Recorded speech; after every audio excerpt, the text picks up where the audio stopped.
Welcome to Financial Issues, where we help you steward faithfully by honoring God with your investments.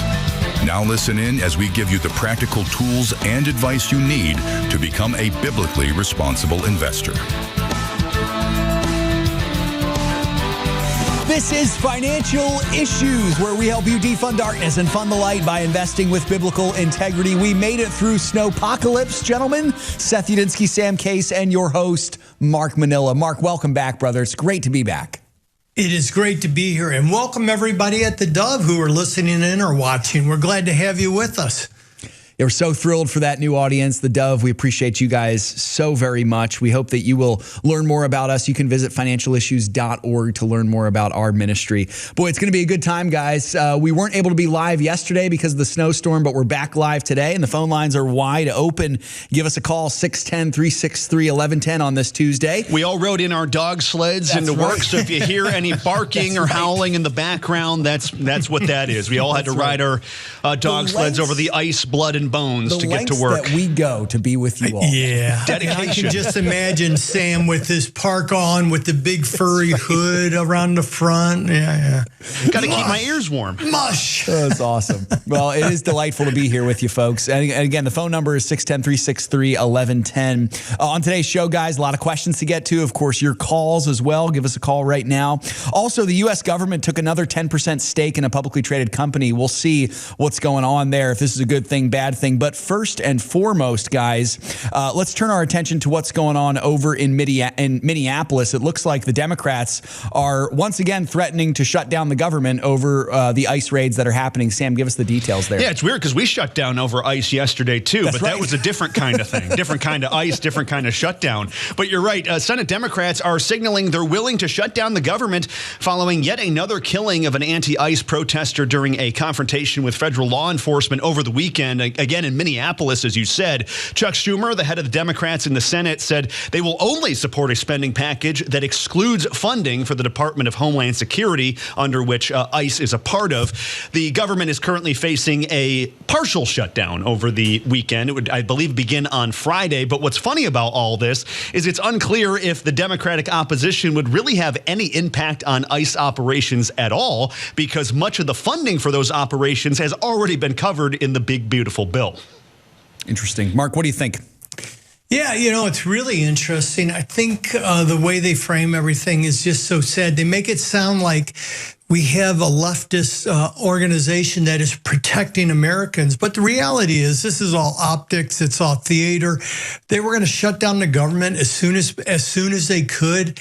No matter what, and this was just an excuse. The whole idea is to damage the Trump administration, throw as many lawsuits at them, get as many judges to back as many things as they can, do as much as they can to destroy whatever progress is being made by the Trump administration. I really believe that's the whole idea. So effectively, if somebody would have dropped a glass of water somewhere in the hallway and somebody slipped on it, they would have shut down the government for that if it hadn't been the tragedy of somebody being shot in one of these so-called protests. So I think it really comes down to that we have to look at this for what it really is. The left is being exposed for the misuse of hundreds of billions in taxpayer funds, hundreds of billions, I'd say possibly trillion or so dollars. And we saw that with what happened with Doge when they came in and started exposing where all this money was going overseas to promote DEI and all sorts of stuff, and things that had nothing to do with keeping America safe or making America great again. Which Democrats say they want to bring all that funding back, by the way, and then some. Yeah, right. So they do. They don't want to bring it back to the U.S. They want to be bringing it back to where they can funnel it through and skim it off, is my thoughts on that. Right. So you have to be careful about that. And that's what I'm saying. And now up in Minneapolis, we're seeing the literally hundreds of billions of dollars that have been taken out of your and my hard-earned money to pay taxes to go to the needy, to create a security blanket for those who tried and failed. It's going to, Somalia, princesses and stuff. It's being taken and used through the fraud, and they're being exposed for all this and the drugs and all the illegal activities. And so they have to divert the news from that to something else. And that's what's going on. I believe it's a shame.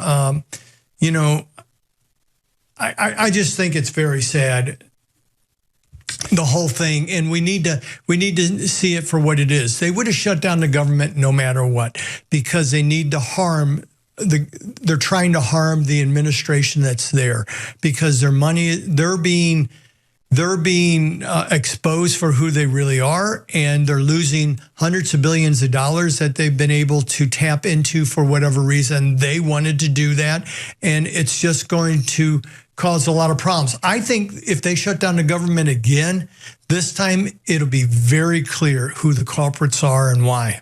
Yeah. You know, guys, I'm going to need to ask for your forgiveness preemptively. I don't mean to be melodramatic. You're forgiven. But thank you, Sam. Mark, it sounds to me like this is treason. It sounds like it's treason. I mean, it sounds like we have one entire half of our country, a political contingent, that will do whatever it takes to cut the legs out of the ruling administration. That sounds like rebellion and treason to me. I mean, am I misreading this? It does. I think you're going along the right lines. However, I don't think it's half of Americans. I think maybe the half that leans towards that direction, that back a lot of what's going on, don't realize that they're being used, don't realize that they're being programmed, and that they're getting misinformation. It's very possible. It's very possible. I mean, I know a lot of people. Let's just say Republican and Democrat right now, not left and right. I know a lot of Democrats who are born-again believers who care about others. I know a lot of Republicans who are born-again believers who care about others. But what we're seeing is that a lot of people on the left that are voting Democratic are only seeing what they want to see. And a lot of them, unfortunately, have been or are government workers, or are on our tax dollar dole being taken care of, and don't want to have to go to work even though they're able to. So they hear what they want to hear and see what they want to see. And that's what happens there. Now, that's the same on both sides, unfortunately, for a lot of things. I know a lot of conservatives who don't ever see the valid points that are sometimes made on the other side of the political realm, you know. So it does happen, but I do believe there are treasonous people in our government. I do believe when you purposely cause taxpayer dollars to be used in fraud schemes and stuff, and you know about it and you do nothing about it, you are participating in a treasonous act. And I believe you're selling out our country. And those in the government who are globalists, that are in our government, are selling out our country for the globalist ideals. And that alone would, I think, would be enough to be called treasonous. Or say Tim Walz in Minnesota telling people that ICE and immigration enforcement are not law enforcement. Well, if they're not law enforcement, what are they? And you're basically calling on them to resist what they tell you to do, because in any other situation, if someone with a gun is telling you what to do, you should resist them. But it's just nonsense. Really is. Yeah and no. You know, I agree what you're saying, Sam. But we have to look up there and realize that let's take out all the bad actors. That'd leave a few people, you know, maybe two on the left and a bunch on the right. Those two on the left have been programmed and are confused. That's my assumption there, you know, and unfortunately they're being used. And unfortunately, they're doing what they believe to be true. Luckily, in America, we have the right to do that. I don't mind peaceful protests. I'd like to see sometime again. I don't mind people rebelling against the government in a peaceful way, like Martin Luther King Jr. did. Right. I don't have any problems with that. But when people are taking guns, and not that I don't mind somebody carrying a gun even to protect themselves, as long as they realize that if you're going to get in a scuffle with law enforcement, you better tell them, I have a gun on me, it's in my back, please take it before you shoot me. You know, don't shoot me, instead of grabbing a gun and waving it. That's craziness. There's all sorts of craziness that goes on. So We need to realize that we have a country that allows expression of opinion. That's a good thing. I'm going to stand up for those who are expressing their opinion in a lawful and in a lawful way. For those who aren't, I think they should be arrested and taken care of in whatever the law says to do with them, whether it's put them in jail overnight, fine them $150 or whatever it is. I think that should happen. But we need to stand on our rights to speak up and our rights to stand strong. I'm not defending what's going on in Minneapolis. What I am defending is the American Constitution, as I believe almost everybody who is with us would do the same thing.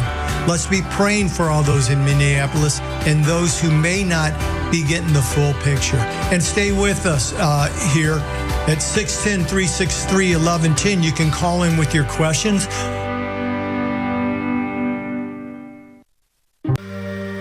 My wife and I, we moved into this neighborhood. We had some experience with Crossroads Kids Club. We had served at another club. We kind of thought to ourselves, like, it would be really, really cool for us to actually bring in a club that was able to share the love of Jesus with kids directly into the school. And so we started our Crossroads at Hilltop. Crossroads is amazing. You can learn all kinds of things about God. That He loves all of us. He died on the cross to pay for our sins. That He will help me in every way. There is just such tremendous opportunity to reach kids in some of these areas that just aren't being reached. Sometimes I pray every night. When I feel alone sometimes, God is right there sitting next to me. I can rely on Him no matter what happens. Help reach kids with the hope of the gospel. Visit reachourschools.com. Everyone keeps talking about how important it is to invest. But every time I try to understand it, I just get more and more confused. I get it. Stocks are scary. The market's Investing isn't something you do. It's a calculated process that requires... I've had enough of the noise. If you want some help with investing, you should check out Financial Issues. I started investing today. Since getting connected to Financial Issues, I've had no more worries. Go to financialissues.org to become a partner today. If a woman sees her baby on ultrasound, it doubles the likelihood that she'll choose life. On top of that, we share the gospel of Jesus Christ with her. This is why you should support preborn. Then they sat me down. If you were to die today, do you think you would go to heaven? And I was like, no. Keeping the child was my first stepping stone. And ever since then, God has cleaned me up from the inside out. Help support women in need. Go to preborn.com/FISM.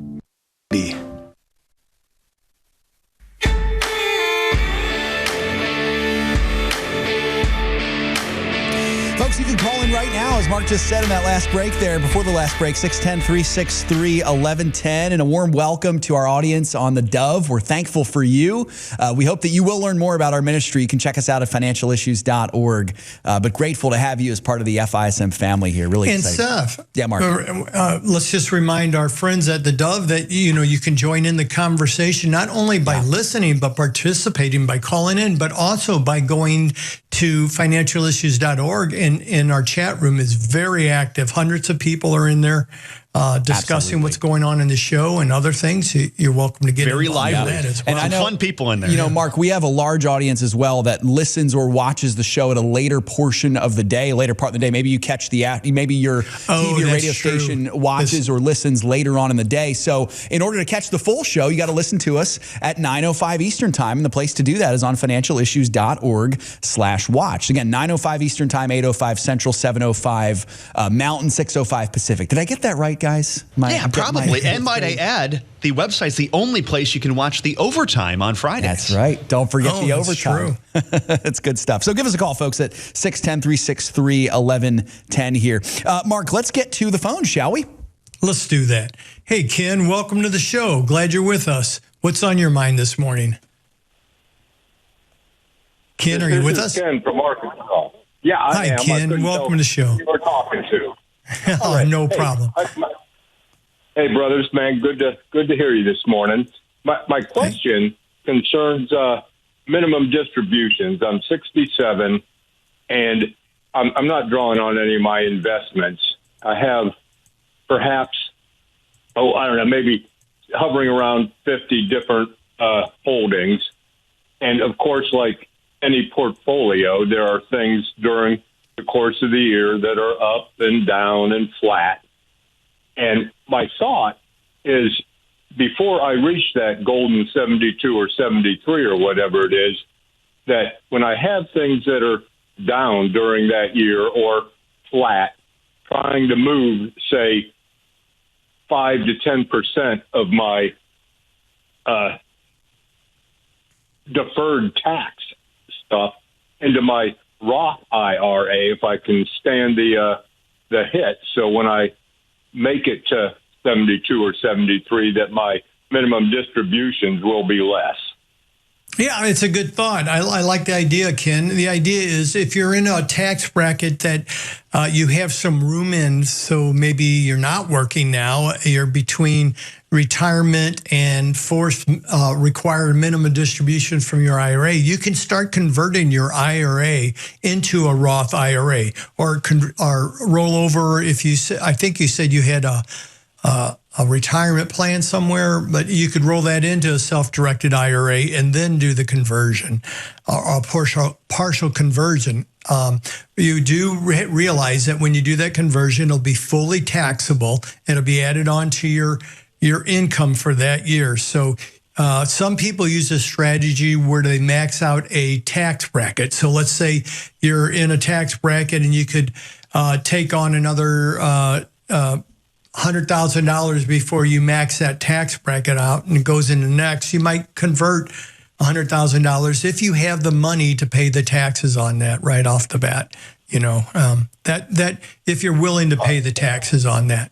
So yeah, I think it's a great idea because once it's in the Roth, you don't have any issues with RMDs, and you don't pay any taxes when you do take money out of it. So it'll compound for the next few years, 5 years or so, till you start taking it out anyway, and then you get a tax-free at that point. Makes total sense to me. When you're living off a lump sum, instead of having revenues pour into your life like you did during your working years, it makes sense to make as much as that possible tax-free when you can.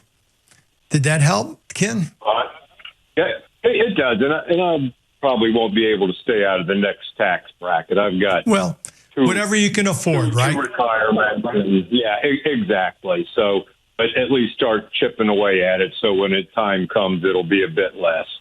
Yeah, there you go. Praise God. It sounds like you're being a good steward. And don't forget, when you get into your own account, now you have the freedom to invest with biblical integrity, meaning not investing in anything that compromises God's desires for caring for and loving on his children and not using and abusing them in any way. So thank you for loving the Lord enough to do that.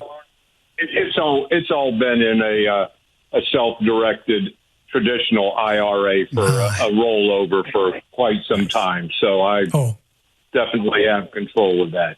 Well, Ken, that just means you've been honoring the Lord for a long time with the money that he's given you. Praise God. I've been a partner with y'all for I can't remember how long. And right from the days Dan was in there, I was following his advice. So, and of course, he thought that I needed to get it all out of anything that was government controlled, but I think at the moment now that tax brackets are structured the way they are, I think the politicians would be afraid to fool with the Roth. Yeah.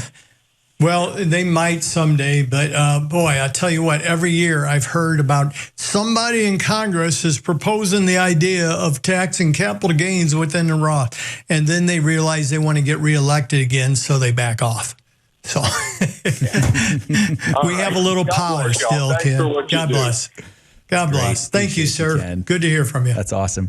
Hey, Mark, can I add a little something to what Ken had said there? Absolutely. And tell me what you think of this, because I could be wrong on this, but I think, and I'm not saying Ken thought this at all. I think he has actually a very solid understanding of taxes and tax brackets. But should we, and this is kind of a rhetorical question, should we be afraid of getting into a higher tax bracket all the time across the board? Because it also does mean that we've made a lot of money, and that's a blessing.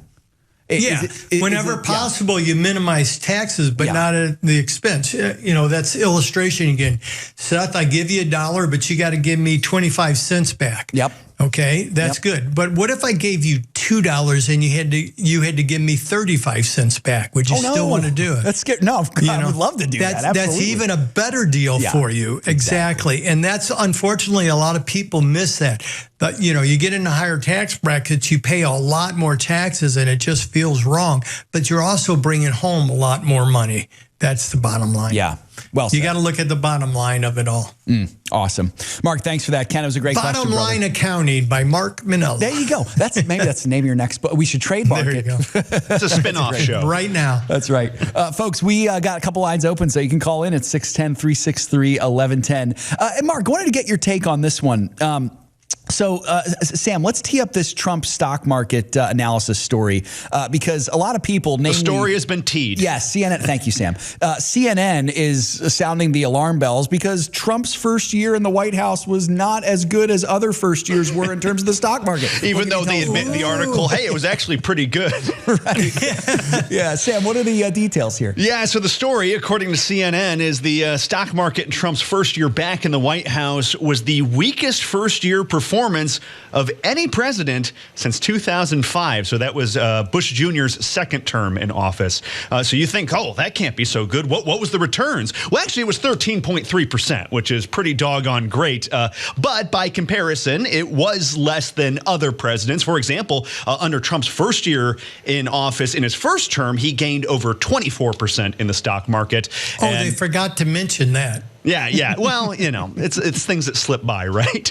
Still, even this year's gain is more than double Bush's second term, which was 6.5%. So my question about all this, Mark, is the stock market ever a good metric for a president's performance? What can it tell us and what can't it tell us about what a president or really any politician is doing?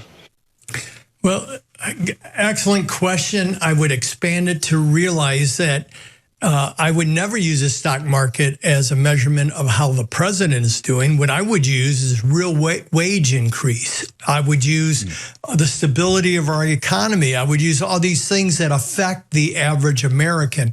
Where the stock market can affect the average American a little bit, it's just one of the smaller metrics in doing so. If inflation is like during the last administration through the ceiling, even if you have wage growth going on, you have negative real wage growth, as we saw and discussed earlier like last week, about how this Trump administration has positive real wage growth going on. That means wage increase after inflation, where the last president had negative for that administration. So we got to look at all things brought in together. The stock market alone is not the indicator. It's just one of the areas that we can say, okay, this, a downturn in the market might contribute to a downturn in lifestyle by this amount, probably, very little.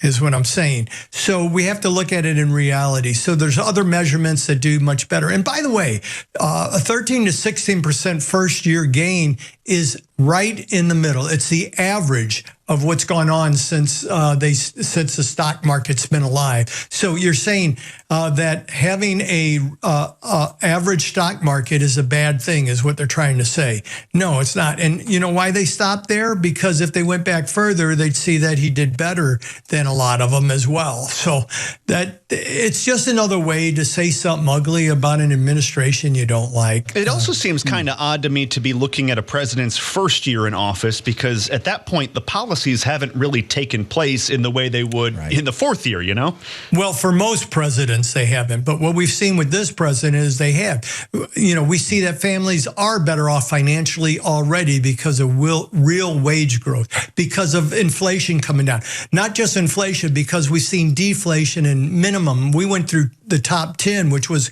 lumber and transportation and all sorts of grocery items and stuff like that. We saw up to 50% reduction in costs in the first year. So, yeah, I would say under most presidents, they're living under the pressures. But this president said, I'm not going to do that. We're going to make changes, and we're going to make them hard and fast and real. And he's done that.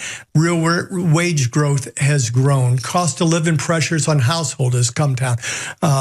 Unfortunately, we haven't seen a big impact on the long-term debt of our government, but I think we're going to be seeing more and more of that coming up here. So, you know, they used a selective comparison window to distort the reality of it, the bottom line of it. And they ignored the valuations and the economic backdrops, like you're just saying, Sam. It's just another hit piece. It's just another silly little thing where let's try and find and twist something to make the administration look bad. That's what you do when you have nothing to stand on, and when you realize that this government is doing an incredible job for us, even if we don't like the way he speaks.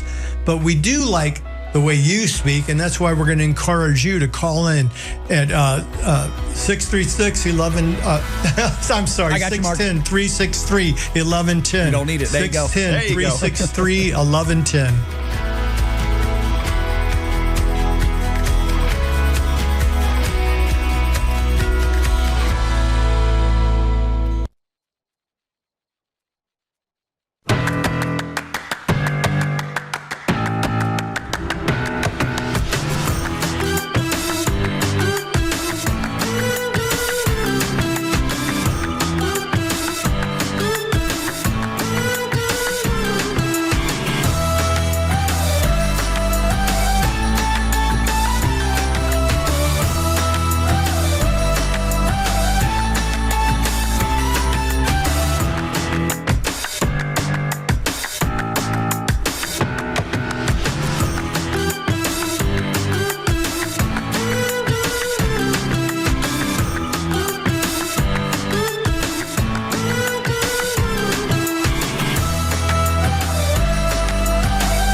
My baby was like this big. He was like this tiny little spectrum of hope and this unnamed beauty, in a sense. It was poetic. And I saw his heart beating on the screen. And I mean, I went from, I don't want this baby, it's just a fetus, it's just cells put together, to talking to my child on the screen, and feeling really protective, and knowing that there's life growing inside. I mean, that sonogram changed my life. I went from just Candace to mom. I'm a mom. To find out how you can support the life-saving mission of Preborn, go to preborn.com/FISM. There are moments in life that define us. Choices determine the courses we take. Choices that create life, or those that save a life day, or to go.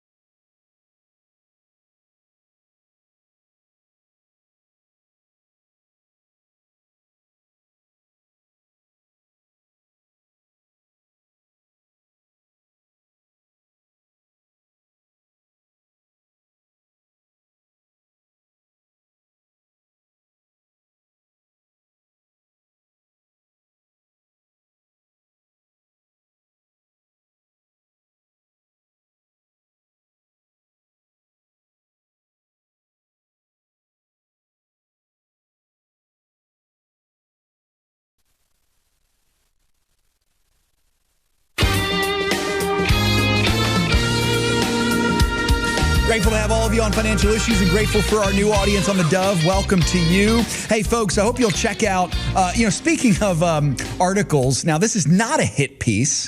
This is actually really good writing, God-honoring writing. Mark published an article recently. This was, I believe, late last week on Town Hall. The title of the article is Happy Anniversary, 1 Year of President Trump Back in Office. So, Mark, we were talking during the break. If folks want really the truth of the good things that the Trump administration has done this past year and not the CNN version, they should read this article.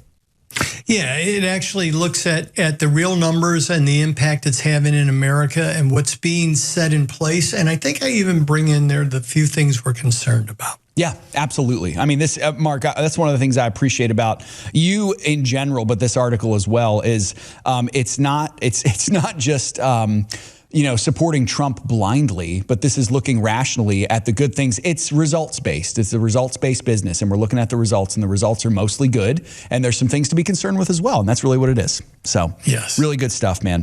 Folks, give us a call. Go ahead, Mark. Sorry. And that was posted where? Yeah, it's posted on Town Hall. So I dropped a link in the chat. Those of you who are on our live chat, you can check out that link. I'll put it in there again before the end of this segment. But it's titled Happy Anniversary, 1 year of President Trump back in office. By the way, it's also on our press release page, It is, good. Yep, on financialissues.org. Sam, where can folks get that on the press release page if they go to the website? So I believe it's under resources, right? Okay. Or no, I'm sorry, it's under Learn. So at the top page, you'll see all the drop downs. One says Learn, and at the bottom of that drop down, it says press releases. Awesome. So that might be an even easier place for you to get there, folks. Is just follow that link there. 610-363-1110. Mark, we've got a call in the queue here. We've got Scott calling from Georgia. Well, welcome, Scott. Welcome to the show. Glad you're with us. What's on your mind this morning? Hey, good morning, gentlemen. Hopefully everybody's staying warm and trying. Yeah, it's a relative thing. So, hey, I just got through with a call, sitting in on an investor call with RE34, and just thought I'd gain any insight and color, Mark, that you might have regarding REITs in general. And kind of where you see maybe RE34 going. I think they missed on their earnings, but it's certainly been a strong stock this past year for me in the portfolio, and just trying to gain any color you have in REITs in general, and how they're moving up, moving down. Always looking for your crystal ball on this, Mark. Yeah, RE34 is a good stock. Just so you know, that's our internal code. We have some new listeners with the Dove here with us, and they don't know that as a partner, we have a back end here where we have all our stocks that we look at and analyze, and that our partners can go into and see our final opinion on these stocks, whether we think they're a buy, a sell, a hold, or whatever. And RE34, and I think I'll just do it this one time here, if you don't mind, Scott. RE34, that is actually, I just lost it here. It's AGNC, Mark. Yep. Yeah. So, and I have some issues with this. They have some good things going on, but there's some weaknesses. There's short-term assets of $25 billion. Now, that sounds like a lot. Those are good. This is the positive aspects. Their short-term assets actually cover their long-term and short-term debt. So that's a good thing. They're a good value based to price to earnings. That's good.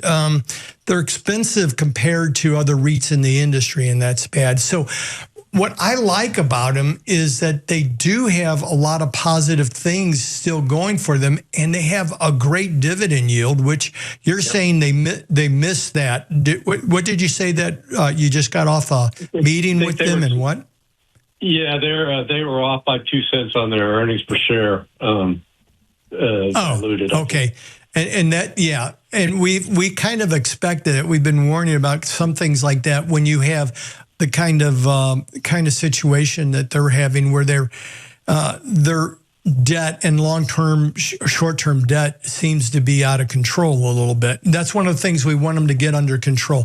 But I think while you're waiting for that to happen, to have a 12, 13% dividend is not a bad way to just wait on somebody to turn around their internals, because they're not so bad yet. They haven't defaulted. They haven't done anything terrible. I think they still have a lot going on for them. So, personally, at that yield, I think I could hold on to them and just wait for them to get turned around in the middle, unless things continue to deteriorate internally. Right. Did that help, Scott? Yeah, absolutely. Thank you. Yeah, I know their price trend has not been that great either on the stock price. But again, if they get the what we call the financial issues steel, the internal fundamentals under control, which in the past they've been able to do that off and on, and then they get a little wanky. This will be a good stock. Continue on being a good stock. Yeah. Okay. A good Very read. good. Okay. Thanks, Scott. Thanks, y'all. God bless you, sir. Scott. Blessings, brother. Mark, I have a question for you. Follow-up question. Okay. Okay. Might be a silly question, but I'm going to ask it anyway.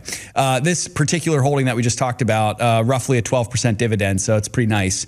Is it always the case that if you're looking for a great dividend-paying stock, it's not going to be a stock that's going to grow as well?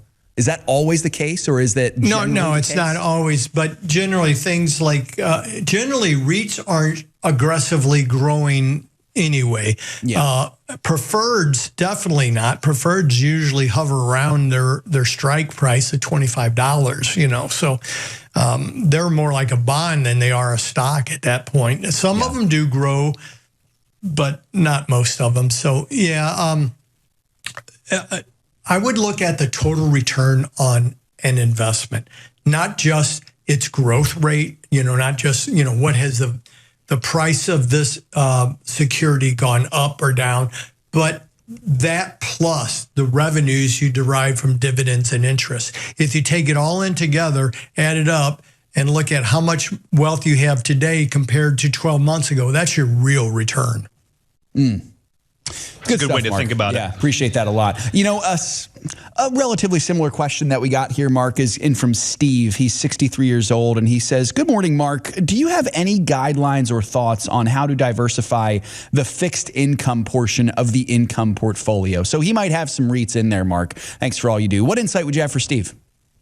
Yeah, of course, there's the REITs, there's the preferreds, things like that. But depending on the size of your portfolio, if you're more in a fund, whether you're in a fund view type of portfolio or an individual issue, a good way to diversify in fixed income is to use mutual funds because mutual funds are a bucket that you put a whole bunch of bonds into, that the manager buys a whole bunch of bonds into, and then when you buy in, you're buying a portion of all those bonds. So it's a managed bucket of fixed income. So what you could do is look into the Timothy Plan mutual funds, and I bring them up because they are biblically responsible, and they're the clean funds. They're the original funds by the Timothy Plan, who by perspective is there to give you biblically responsible choices. So the biblically responsible choices you have are high income and fixed income. Those two mutual funds, you could use both of those. One of them is primarily in bonds, both private and government. The other one may be using high dividend stocks and or junk bonds. And remember, the name junk does not mean they're junk. It just means that they have more risk in them because they're a little bit lower rated, but have higher income from it. So you could use those for the greater part of your fixed income, and then you could contour it or if you wanted to overweight it in certain areas like REITs and preferreds in certain industries that you're comfortable with. So I hope that helps. Yeah, it's really good stuff, Mark. Hey, Mark, I wanted to give a little shout out here to one of our listeners on the West Coast, a fellow by the name of Victor Shane. He's a listener from Santa Barbara, California. Victor, I actually have some family out near where you are. Megan's grandparents actually live, out in that area. But Victor sent us a written copy of his book, Millennial Economics, and that was a real sweet gift, Mark. It was cool. Yeah, it was. I got a copy of it. Thank you for signing that. If you get back with us with your address, I will do the same for you and send you out a copy of the Wall Street Awakening. It's a book swap. Copy of that. There you go, book swap. Awesome. And by the way, I also have relatives in Santa Barbara. on my wife's side, and they're enjoying the weather there better than we're enjoying it here. I'm sure As they I'm are, sure Mark. you are too, Absolutely. Victor. Thanks for the book. God bless you, sir. Yeah, it's great, Victor. Folks, the markets yesterday rose. We've got some earnings coming up this week, Mark. A couple of big tech earnings in quarter four. By the closing bell yesterday, the Dow Jones, S&P 500, and NASDAQ were all up, kind of surrounding near that 0.5% mark. The Russell 2000 was the lone loser. It was down a little bit. As of this morning, as I refresh my screen here, the major indices... You know why the Russell was down, don't you? Why, Mark? Tell me, please. Because we bragged about That's the right. small caps coming back into favor last Friday. Why does it always happen? Why can't it gets shy? Exactly. It's God's way of keeping us humble. Must be. The Dow Jones mark is down it's creeping up towards a full percent down. The S&P 500 is down up a quarter, I'm sorry. And the NASDAQ is up about 0.5% this morning. It's a little bit mixed this morning on Wall Street. Folks, give us a call, 610-363-1110, and you can learn more about our ministry as well at financialissues.org. That's where you can become a partner or just learn more about what we do. More financial issues on the other side of this break. Don't go anywhere.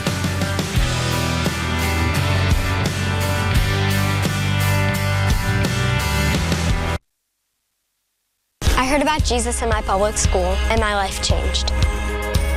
For over 25 years, God has used Crossroads Kids Club to bring the gospel right to where children are, inside public schools. Will you help us share Jesus with kids in public schools? I want more kids to have the same chance that I had. Would you help reach more children by making a gift to Crossroads today? Help reach kids with the hope of the gospel. Visit reachOurSchools.com. In the last 10 to 15 years being in ministry, being married, something that has been constant in our lives is Samaritan Ministries. As we've moved, we've had babies, we've had different things come up, we have just been able to rely on Samaritan in ways that we never really even thought about before becoming members.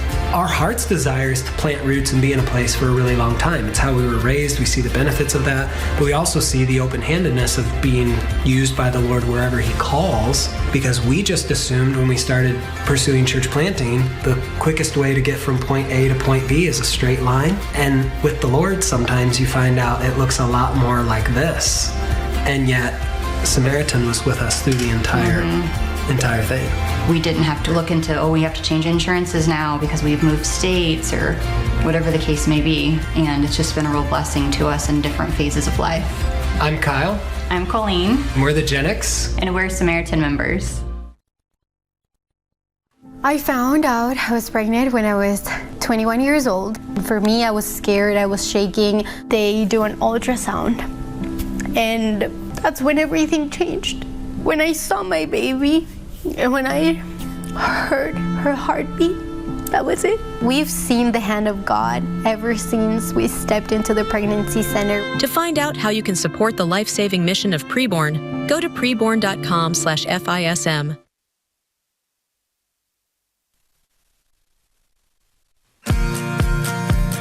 The opinions and recommendations expressed on this program do not necessarily represent the opinions of the station or any of the program sponsors. Additionally, all products or services offered by the program sponsors may not be known by the program. Give us a call right now, folks. You can call in at 610-363-1110. Mark, the chat is always a lot of fun, and we'd love to say hello to a couple folks here. Nelson from Louisiana, one of our faithful chat members, is saying the Dow Jones is down because UHC found out that Trump is serious about cutting fraud from Medicare Advantage.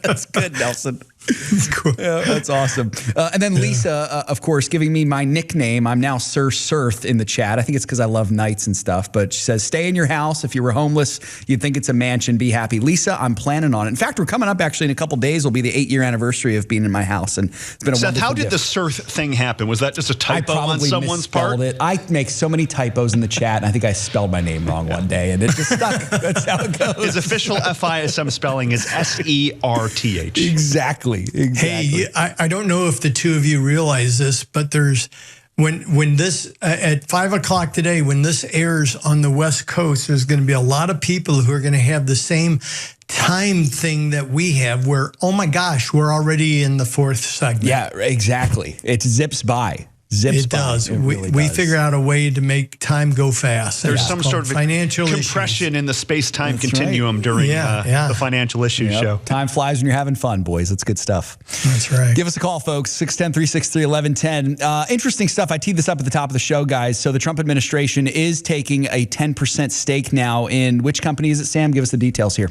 USA Rare Earth. This is the latest acquisition by the Trump administration, taking a 10% stake in this company. It's part of a $1.6 billion debt and equity package to support development of domestic mines and magnet facilities right here in the United States. By the way, this is just the latest purchase by the administration. Last year, it bought 3 other rare earth companies, and officials say more are coming. The goal, of course, is to catch up with China, which currently accounts for more than 90% of the world's processed rare earth materials. Trump, by the way, also says mineral rights are central to talks surrounding Greenland, as well as that country has some of the largest mineral deposits in the entire world. Mark, what do you think? Well, I think Sam stated it really well, that rare earth minerals are critical to our defense and energy and technology, but defense first. And that China owns 90% or controls over 90% of the global rare earth processing means that if something happens between the U.S. and China, which I pray never does happen, but if we had to go to war with them, we'd be in a big bind for rare earth minerals. So though I have concerns about the government being an owner in private industries, I can see under emergency situations like war or whatnot, wartime or Cold War era situations, like situations that the government has to do something to make sure that our country reestablishes itself in the areas that it needs to. So there are some things I'm concerned about. You know, the government risk picking winners. You know, you notice like Intel was struggling, but the government said we need Intel because they're doing things that are important to our. You mean our state-sponsored computer chips, Mark? Yes, exactly. Yay. Exactly. And though I have concerns about that, I think that there are extreme times call for extreme things.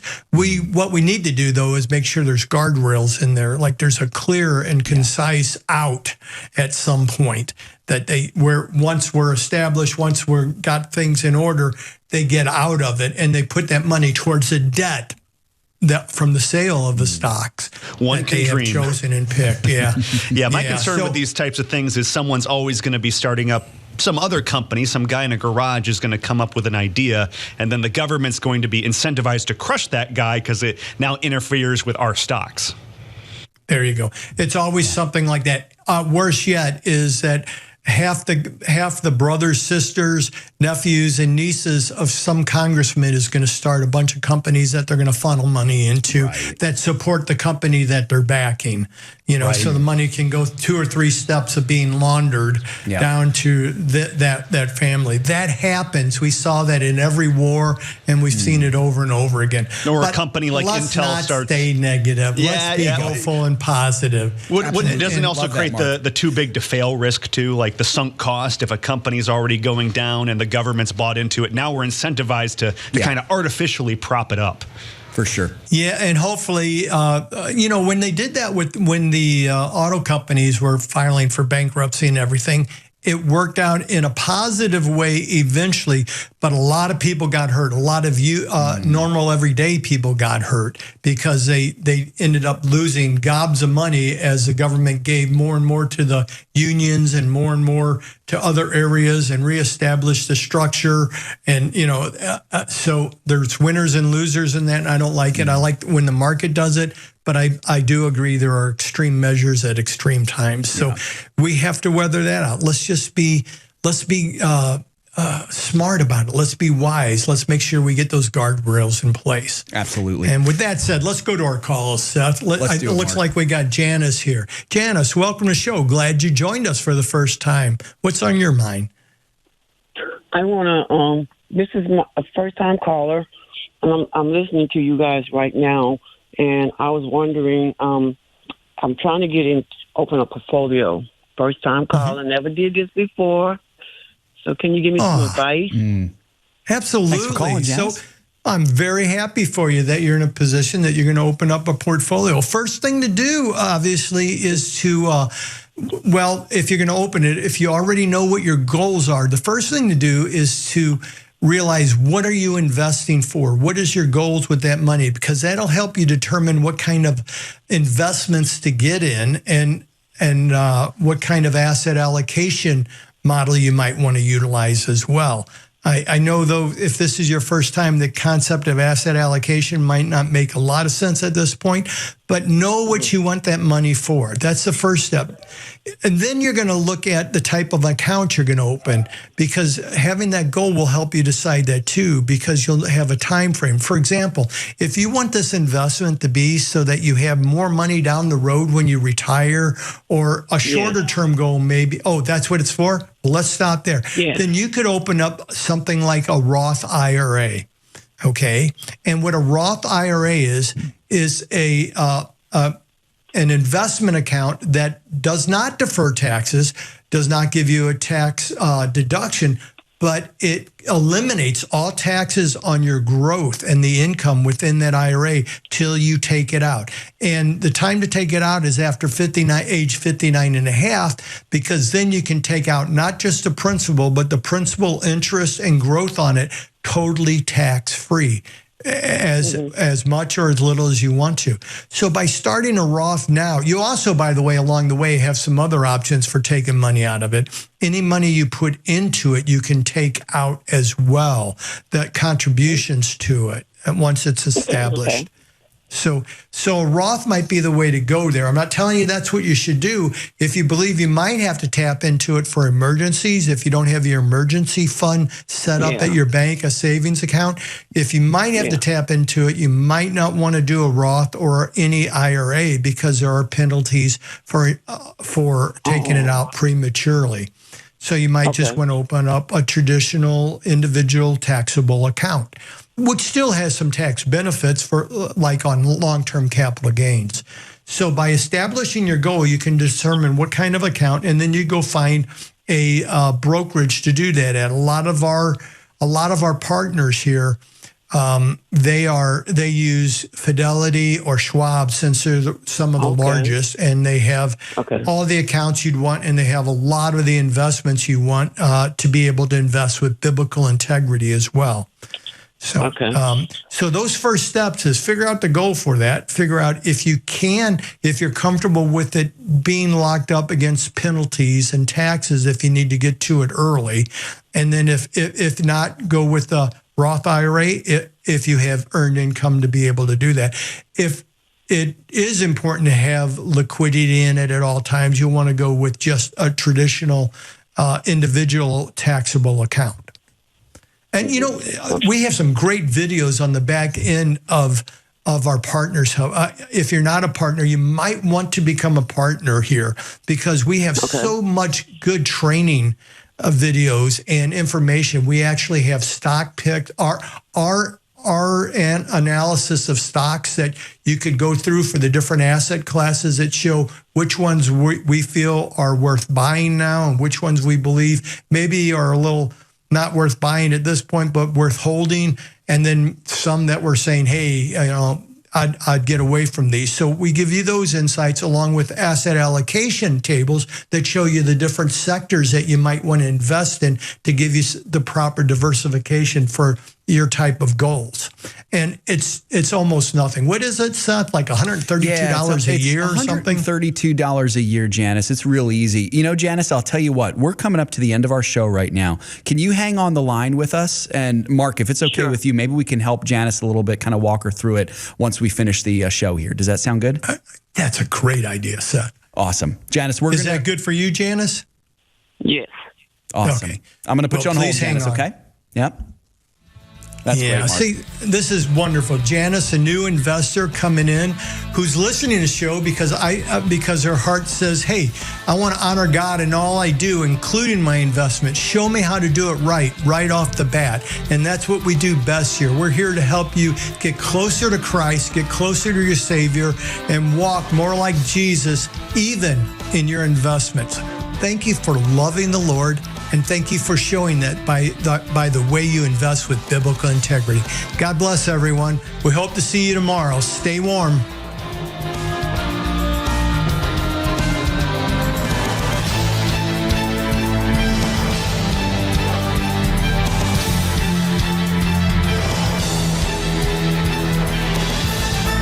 If we ever forget that we're one nation under God, then we will be a nation gone under. Thank you for joining us. This has been an FISM production.